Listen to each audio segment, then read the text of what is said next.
There's a good reason why investors are amazed that something hasn't broken in the economy yet. The last time U.S. government bond yields climbed so far, so fast, the nation plunged into back-to-back recessions. The 10-year Treasury yield, a key baseline for the cost of money across the financial system, has jumped more than 4 full percentage points over the past 3 years, briefly pushing it this week over 5% for the first time since 2007. It's the biggest increase since the run-up in the early 1980s, when Paul Volcker's efforts to slay inflation pushed the 10-year yield to nearly 16%. In one sense, the similarities are no surprise, since Fed Chair Jerome Powell's interest rate hikes have been the most aggressive since then.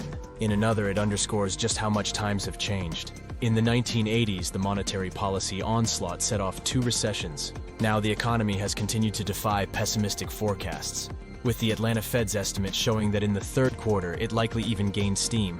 Of course, policy was more restrictive during the Volcker era. Adjusted for consumer price increases, the real 10-year Treasury yield, or what it paid after inflation, was around 4% by the time the second downturn of the period started in mid-1981, according to data compiled by Bloomberg.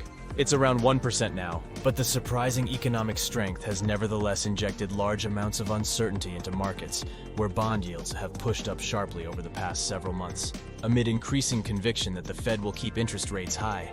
Whether such resilience can be sustained remains to be seen.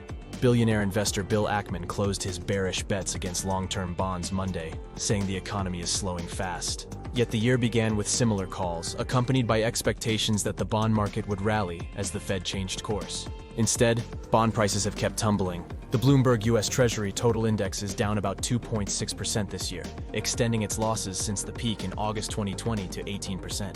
In comparison, the worst peak-to-trough drawdown previously was a decline of about 7% in 1980, when the Fed's key benchmark hit 20%. This sell-off has been more painful because rates had been low, depressing the income payments that helped to offset the hit. Another factor has been the sharp increase in the federal deficit, which is flooding the market with new treasuries at a time when traditional big buyers, including the Fed and other major central banks, have pulled back on bond buying. That's seen as one reason why yields have marched higher in recent weeks, even as the futures market shows traders think the Fed's rate hikes are likely done. A hard landing is sort of our base case scenario, but I can't point to any data and say, this is a clear leading indicator of a recession and look right here, said Priya Misra, a portfolio manager at JP Morgan Asset Management.